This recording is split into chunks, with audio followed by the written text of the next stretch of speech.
తండాలుల్లా అయితే గతంలో బీజేపీలో ఉన్న నాయకులు, కాంగ్రెస్‌లో ఉన్న నాయకులు, టీఆర్ఎస్‌లో ఉన్న నాయకులు మస్తు మంది పార్టీలు మారుడు పెద్ద గొప్పేం గాదు. అది బ్రహ్మతో పెట్టిన విద్యేం గాదు. కానీ ఇప్పుడు అందరికి ఈజీ అయిపోతుందనే చెప్పొచ్చు. అయితే ఈ మధ్య కాలంలో చాలా మందికి కేవలం నవీన్ యాదవ్‌కి జూబ్లీస్ గడ్డ మీద టికెట్ ఇచ్చిర్రు. అది కూడా బీసీ బిడ్డకి ఇచ్చిరని తెలవంగానే ఇక ఒకటే తీరుగా అసలు కాంగ్రెస్ పార్టీలో చేరికలైతే జరుగుతున్నాయి. ఇక ఒక చేరిక అయితే జరిగింది. గతంలో అయితే ఓబీసీ మహిళా మోర్చా అధ్యక్షురాలుగా పనిచేశారు. మరి అక్క దగ్గర ఉన్నాము. మరి కాంగ్రెస్ లో ఎందుకు చేరారు, ఏ ఉద్దేశంతో వచ్చిర్రు అని అయితే అరుచుకుందాము. మరి ఈ మధ్య కాలంలో మరి మొత్తం పార్టీల మీద ఒకటే తిరిగా దుష్ప్రచారాలు చేస్తున్నారు. మరి దాని విషయం కూడా అడుగుదాం, అక్కని అడిగి తెలుసుకుందాము. అక్క నమస్తే. నమస్తే అమ్మా. ఎందుకు పార్టీ మాడిరక్క? ఎందుకంటే ఒక బీసీ బిడ్డని ఇచ్చిర్రు, టికెట్ బీసీ బిడ్డకనే ఇచ్చిర్రు. ఆ బీసీ బిడ్డను గెలిపించుకుందాం అని చెప్పేసి పార్టీ మారడం జరిగింది. ఇంకోటి నవీన్ అనే వ్యక్తి లోకల్లో ఉంటాడు. ఏ రాత్రి పోయి డోర్ కొట్టినా హెల్ప్ చేసే ఫ్యామిలీ వాళ్ళది. వాళ్ళ తండ్రులు కానివ్వండి, వాళ్ళ ఫ్యామిలీ మొత్తము హెల్పింగ్ నేచరే. ఏ రాత్రి నువ్వు నేనని కాదు, మీరు కూడా ఏ రాత్రి అని వెళ్ళి మేము అన్నమని కూడా మీరు వెళ్ళి అడగవచ్చు. ఏ రాత్రి వెళ్ళి అన్న మాకు ఆపతుందంటే ఉరికొచ్చే నవీన్ అన్న. ఇంకోటి శ్రీశైలం అన్న. ఎవరైతే ఎక్కడెక్కడో వచ్చేసి ఇక్కడ రౌడీ షీటర్ అంటే ఆ పిల్లోడు మా ముందు పుట్టి పెరిగిన పిల్లోడు. ఆయన పాపం ఏవి ఎరగడు, మంచి చదువుకునే అబ్బాయి, మంచి ప్రజల్లో ఉన్న అబ్బాయి, ప్రజల్లోకి ఏ ఆపతనే ఈ ఊరికెళ్ళని అబ్బాయిని రౌడీ షీటర్ అని ఒకడు కట్లు పట్టుకొని వచ్చిరంటారు, ఒకడు ఇంకేమో చేసినట్టు. నేను ఒకటే అడుగుతున్నా బీజేపీ వాళ్ళకి. నేను నిన్నటి దాకా బీజేపీలో ఉన్నా, కానీ నేను బీజేపీ వాళ్ళతో విమర్శించకూడదు, కానీ వాళ్ళు మాతో అనిపిస్తున్నారు. ఎందుకంటే మేము అనకపోతుండే, ఎరే వాళ్ళు అయి ఉంటే మేము అనకపోతుండే. ఒక బీసీ బిడ్డకి టికెట్ వచ్చే వరకు, అది కూడా లోకల్లో ఉన్న అబ్బాయికి వచ్చే వరకు, మా ఇంటి మనిషి లాంటి అబ్బాయి జూబ్లీస్లో ఎవరింటికి పోయినా నవీన్ మా పిల్లోడే అంటారు. మా తమ్ముడో, మా అన్న కొడుకో, లేకపోతే మా ఫ్యామిలీ నెంబరో ఏదో ఒకటి అంటారు జూబ్లీస్లో. అట్లాంటి పిల్లోడిని పట్టుకొచ్చేసి రౌడీ షీటర్ ఎవరింట్లో పోయి ఎవరికేం చేసిండని ఆయన రౌడీ షీటర్, ఎక్కడ ఆయన చేసింది ఒక్కటి చూపెట్టండి, ఆయన మీద ఏం మర్డర్ కేసులు ఉన్నాయి చూపెట్టమను, ఎవరింట్లో పోయి అటాక్ చేసిన కేసులు ఉన్నాయి చూపెట్టమను. గత 5-6 సంవత్సరాల కింద గత ఉన్న పార్టీలు లోకల్ ఎమ్మెల్యేగా ఉండి ఇక్కడ చచ్చిపోయిన వాళ్ళ పేర్లు మనం పెట్టుకోకూడదు. అట్లాంటి ఎమ్మెల్యేలని వాళ్ళ పార్టీలోని కార్యకర్తలకి ఇంట్లో జరిగొట్టిరు. అట్లాంటివి చేయలేదు కదా నవీన్ యాదవ్. వాళ్ళ రౌడీలా మా తమ్ముడు రౌడీ ఇయ్యాల తమ్ముడు అంటున్నావు, మరి బీజేపీలో ఉన్నప్పుడు మరి తమ్ముడు యాదికి రా అంటే అప్పుడు తమ్ముడికి టికెట్ రాలే కదా. తమ్ముడు పని తమ్ముడు చేసుకోపోతుండే, నా పని నేను చేసుకోపోతుండే. ఇంకోటి నేను బీజేపీ కండ వేసుకొని నేను కూడా వెళ్ళి మస్తు పనులు తీసుకున్నా. నా ఏరియాలో మా తమ్ముడు చదివిపిస్తుండే, నా ఆధారంలో దగ్గర డిగ్రీ ఇంటర్ 10 మందికి చదివిస్తుండు. 1 నుండి 10th వరకు ఒక 5-6 మందికి చదివిస్తున్నాడు. నా ఏరియాలో, నా డివిజన్లో నా ఏరియాలో నేను వెళ్ళి అడిగిన, ఎవరు పుట్టుకంటే హెల్ప్ చేసిండు. ఏం లేదమ్మా, నేను ఒకటి చూపిస్తా మీకు. ఒకళ్ళు ఇదయింది, బీజేపీ కార్యకర్త వాళ్ళ ఆయనని కరోనాలో చనిపోయాడు. కరోనాలో ఆయన ఆర్టీసీలో పనిచేస్తుండే. నేను బీజేపీ కండ వేసుకొని అమ్మాయిని తీసుకొని మళ్ళీ మా మినిస్టర్, సెంట్రల్ మినిస్టర్ మా కిషన్ రెడ్డి అని ఉండే, కానీ మా కిషన్ రెడ్డి అని ఏం చేయలే. అడిగారా, చెప్పారా? మా కిషన్ రెడ్డి అన్నకు చెప్పారు.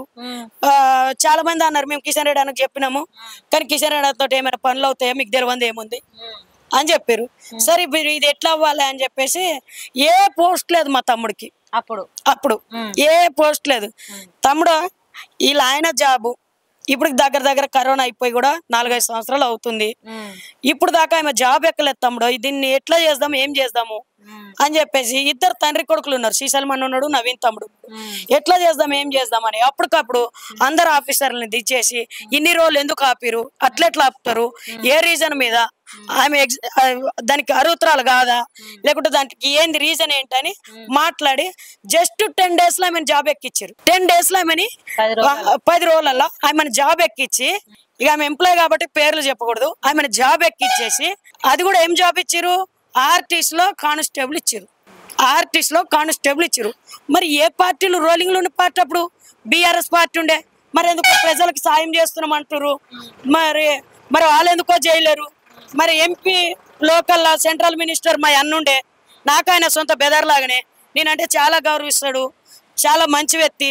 ఈ రోజు డమ్మీ క్యాండిడేట్ కి ఇచ్చిన ఒకటి, ఇక్కడ వాళ్ళు కూడా బీఆర్ఎస్ కి సపోర్ట్ చేస్తారు. ఇప్పుడు నిన్న మొన్న ఆర్ఎస్ ప్రవీణ్ సార్ కూడా గదే మాట అమ్మ ఆయనకి ఏం తెలుసమ్మా, ఆయన ఒక ఉద్యోగి మొదలు పెట్టుకొని మరి ప్రజల కోసం వచ్చిండని మంచి పేరున్న వ్యక్తే గాతీరు మాట్లాడుతారు. అవును, ఆయనకి ఏం తెలుసు అని? ఆయన మీ లోకల్ ఉండేటోడా? ఈ జూబ్లీస్ లో పుట్టి పెరిగిండా? ఎవడో వాగుతుండో ఆయన వాగిండు. అందరు డప్పు కొడుతురు, మేము కూడా కొడుతూ హైలైట్ అవుతామని వాగిండు. అంతే తప్పగా నవీన్ కోసం ఏం తెలిసే ఆయన వాగుతాడు? ఏముంది ప్రూఫ్లు చెప్పండి. ఆయన మీద ఒక్కటి ఏమైనా క్రిమినల్ కేసులు ఉన్నాయా చెప్పండి? మిగతా పార్టీలు ఎందరి మీద ఉన్నాయి క్రిమినల్ కేసులు చూపెట్టాలా? మా తమ్ముడి మీద ఒకటి ఉందా క్రిమినల్ కేసు? అంటే ఇప్పుడు ఇందులో ఏ పదవి ఇచ్చారు? ఏ పదవికి నేను ఆశించలేమ్మా. ఏ పదవి నాకు వద్దు, ఏ డబ్బులు వద్దు, ఏమి వద్దు. మా తమ్ముడికి టికెట్ వచ్చింది, లోకల్లా నేను గెలిపించుకొని ఈ 3 సంవత్సరాల్లోన ఏవైతే రోడ్డు పనులు గాని, చాలా మంది పింఛనీళ్ళు లేవని బాధపడతారు, చాలా మందికి రేషన్ కార్డు లేవు. మొన్న ఈ కాంగ్రెస్ గవర్నమెంట్ వచ్చినాకనే రేషన్ కార్డులు వచ్చినాయి. టీఆర్ఎస్ గవర్నమెంట్ 10 సంవత్సరాలు చేసింది, ఎవరికి ఒక రేషన్ కార్డు ఒక పింఛన్ రాలే. నేను ఒకటే జూబ్లీస్ ప్రజలకు చెప్పబోతున్నా ఏంటంటే, బీఆర్ఎస్ కేస్తే బీజేపీ కేసినట్టు, బీజేపీ కేస్తే బీఆర్ఎస్ కేసు రెండు ఒకటే అయినాయి. వాళ్ళు ఓడిపోతున్న భయానికి బీఆర్ఎస్ కి లోపల సపోర్ట్ చేస్తున్నారు. అది పోయిన ఎలక్షన్ లో బీఆర్ఎస్ కే సపోర్ట్ చేసిరు, ఇప్పుడు ఎలక్షన్లు కూడా అదే జరుగుతుంది. అందుకే జూబ్లీస్ ప్రజలకు ఒకటే నేను కోరుకుంటున్నా ఏంటంటే, లోకల్ అబ్బాయి, మన ఇంటి మనిషి, మన అందరిలో ఉండేటోడు, మన బిల్డింగ్ ఎక్కి నవీన్ యాదవ్ అంటే ఊరుకొచ్చే మనిషి. నిన్న మొన్న బోరబండలు కావచ్చు, ఎర్రగడ్డలు కావచ్చు, సీఎం రేవంత్ రెడ్డి మీటింగ్ అయితే మస్తుగా అయింది.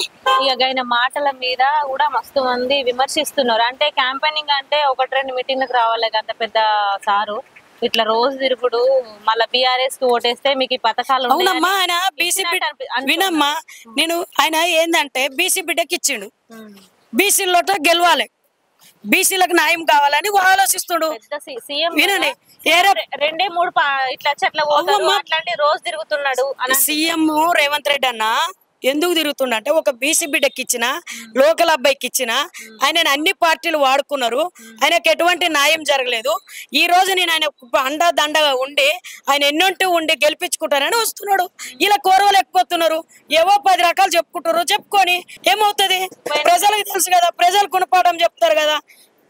స్పీచ్ లా బీఆర్ఎస్ వస్తే రేషన్ కార్డు ఉండదు, సన్న బియ్యం ఉండదు, ఇవి ఉండే అంటే ఇండైరెక్ట్ గా చెప్తుండా బీఆర్ఎస్ కి ఓటేస్తే. అంటే వినండి అమ్మా, జూబ్లీస్ ప్రజలకి ఏ పార్టీ లోకల్ లీడర్లు కూడా గవర్నమెంట్ పనులు ఏమున్నా ఒక్క లీడర్ నేను పలానా వాళ్ళకి న్యాయం చేసిన చెప్పను. నేను ఏ కాండ మోసినా నేను చేసిన గవర్నమెంట్ పనుల కోసము, ఆ రేషన్ కార్డుల కోసము, ఆ పింఛనీల కోసం నన్ను అడగండి, నేను చెప్తా. ఏ ఒక్క లీడర్ చేయలే. గత కాంగ్రెస్ గవర్నమెంట్ ఉన్నప్పుడు నీకు ప్రతి డోర్కి తీసుకెళ్తా, నేను ఎంత మందికి పింఛనీలు చెప్పించినాను. ఆ రోజు నేను టీడీపీలో ఉన్నా. నెక్స్ట్ బీఆర్ఎస్ వచ్చే నుంచి ఒక్క రేషన్ కార్డు రాలే, ఒక పింఛన్ రాలే, ఒక్కరికి ఒక డీజేలే. చూడండి రోడ్లు, మెయిన్ రోడ్లు ఎంత చక్కగా ఉన్నాయి, మీరే చూసుకోండి రోడ్లు. ఎక్కడ ఎవరికి ఏం జరిగిందని. వర్షాల కాలం అప్పుడు ఈతలు కొట్టొచ్చు, కృష్ణనగరు, ఈ వీడియో గల్లీ, మాకు కూడా జోహర్నగర్ అవతల రోడ్ల ఈతలు కొట్టొచ్చు. మంచిగా ఈత నేర్చుకోవాలంటే మొత్తం నిండిపోతుంది. వర్షాకాలం వస్తే ఈతలు నేర్చుకోనికి మా దగ్గర రావచ్చు, స్విమ్మింగ్ పూల్ లో తయారవుతాయి. ఆయన ప్రసంగాన్ని కూడా గీతీరు ప్రచారం చేస్తున్నారు. ఇక వాళ్ళకి ఏం దొరకలేదు, ఏదో ఒకటి ప్రజల్లో వంక పెట్టాలి. ప్రజలకు ఏదో మేము ఇట్లా చెప్తుంటే ప్రజలు నమ్ముతారు అనుకుంటారు, సందు దొరకక ఏదో ఒకటి డప్పు కొట్టుకుంటారు. లేకపోతే ఏం కేసులు లేని మన తమ్ముడిని రౌడీ షీటర్ని చేస్తారు. ఒక్క కేసు చూపెట్టమనమ్మా, ఆయన క్రిమినల్ కేసులు ఒక్కటి చూపెట్టమనండి ఏమున్నాయో. ఎవరింటి మీద పడు? గత ఎమ్మెల్యే ఇంట్లో జోరి కొట్టిండు, తండ్రి కొడుకులు ఉంటుండగా. అట్లాంటివి ఎన్నో జరిగినాయి, ఈయనే కాదు ఎన్నో జరిగినాయి. మీరు వచ్చిన ఈ కొద్ది కాలంలో మరి ప్రచారం ఎట్లా చేస్తున్నారు? మరి ఎంత ప్రచారం బాగా జరుగుతుంది. ఇప్పుడు ఉండేది 3 సంవత్సరాలు ఉంటది, తర్వాత గవర్నమెంట్ మళ్ళా ఓటింగ్ వస్తుంది. ఈ 3 సంవత్సరాలకి లోకల్ పిల్లడు నవీన్ గెలిపించుకుంటే మా ప్రాబ్లమ్స్ సాల్వ్ అవుతాయి, మాకు పనులు అవుతాయి. ఇప్పుడు ఏరే పార్టీలకు వేసినాం అనుకో, వాళ్ళ గవర్నమెంట్లు లేవు, వాళ్ళు ఏం చేయలేరు. ఆయనను గెలిపించి ఇంట్లో కూర్చోబెట్టాలి. మళ్ళీ ఈయనకి ఇప్పుడు ఒక ఆయన గత 10 సంవత్సరాల ముందు ఫామ్ హౌస్ లో ఉంటుండే, ఇప్పుడు వీళ్ళకి ఫామ్ హౌస్ లో ఏ గెస్ట్ హౌస్ లో చూసుకోవాలి, లేకుంటే ఫ్లైట్లలోనే తిరుగుతారు వాళ్ళు, ఫ్లైట్లలో తిరుగుతారు కానీ పనులు కావు. ఢిల్లీకి హైదరాబాద్కి హెలికాప్టర్లు సపరేట్ పెట్టుకుంటారు, లేకుంటే ఫ్లైట్లు సపరేట్ పెట్టుకుంటారు, తిరుగుతే తప్ప కానీ పనులు కావు. నవీన్ యాదవ్ గెలిపించుకుంటే ఆయన లోకల్ అబ్బాయి, మాలాంటి వాళ్ళం పోయి కొట్లాడి పని చేయించుకుంటాం. మా ఇంటి మనిషి, మా ఫ్యామిలీ మెంబర్లు అట్టడు, మాకు ఒక తమ్ముడులాగా ఒక అన్నలాగా, వాళ్ళ డాడీ మాకు అమ్మమ్మ చెల్లెమ్మ అంటాడు, మాకు ఒక ఫ్యామిలీ మెంబర్ లాగా. తమ్ముడు అక్కడ పనులు అవ్వలేవు, నువ్వు రా అని తీసుకొచ్చే ఇంటికి వెళ్ళి చేయబట్టుకొచ్చే అధికారం ఉంది. మిగతా లీడర్కి వెళ్ళమను, ఉన్నా కూడా లేనని చెప్తారు. అందరినీ చూసినాం మేము, ఉన్నా కూడా లేమని చెప్తారు. ఒక్కొక్కరు ఎత్తి అడుగులు వేస్తారు, పనులు చేయరు. జూబ్లీస్ కాన్సెషన్ బీజేపీ నుండి అయితే ఆయన డమ్మీ క్యాండిడేట్. ఆ డమ్మీ క్యాండిడేట్ ఏం చేస్తుండే, ఇప్పుడు మనం గెలవస్తలేము కాబట్టి టీఆర్ఎస్ కైనా సపోర్ట్ చేద్దామని ఆ లోపల టీఆర్ఎస్ కి సపోర్ట్ చేస్తారు. అందుకే ఆ టీఆర్ఎస్ కి లోపల చేసే కాదని మన జూబ్లీస్ ప్రజలు నవీన్ ని గెలిపించుకుంటే మనకు పనులు అవుతాయి, ఉపయోగం ఉంటది. ఏ ఆపదలు అయితే ఏం లేనప్పుడే ఊరుకొచ్చాడు. ఇప్పుడు ఎమ్మెల్యేగా ఉంటే ఎందుకు ఊరుకురాడు? ఇప్పుడు ఈ 10 రోజులలో మీరు ఏ విధంగా ప్రచారం చేస్తా అనుకుంటారు? మరి ఎంత మెజారిటీతో గెలిపిస్తా అనుకుంటారు? మేము అనుకుంటున్నాం అమ్మ 35,000 40,000 మెజార్టీతో గెలుస్తున్నాడమ్మ. నేను ఇక్కడ యాదగిరినగర్ కూడా తిరిగిన, యాదగిరినగర్లో కూడా మీరు ఎందుకు ఇక్కడ తిరుగుతారు, టైం వేస్ట్ చేస్తున్నారు, మీరు ఆయన కోసం మాకు వచ్చి చెప్పాలనా, మీరు ఎందుకు తిరుగుతురామా? ఓకే డైరెక్ట్ చెప్పు. నేను వీళ్ళ కొన్నింటికి అక్క నువ్వు బీజేపీ అనుకున్నాం అక్క అన్నారు, లేదా మా కాంగ్రెస్ లో తమ్ముడికి టికెట్ వచ్చిందని జాయినింగ్ అయినమ్మా అంటే, అవునక్క మంచి పని చేసిన, మంచి నిర్ణయం తీసుకున్నావు అక్క, నవీన్ అన్న గెలిస్తే మన అందరికి బాగుంటది అక్క, ముందు రోడ్డు ప్రాబ్లం సాల్వ్ అవుతుంది అక్క అంటారు. లైక్ చేయండి, షేర్ చేయండి, సబ్స్క్రైబ్ చేయండి. మరిన్ని వీడియోల కోసం బెల్ సింబల్ పై క్లిక్ చేయండి.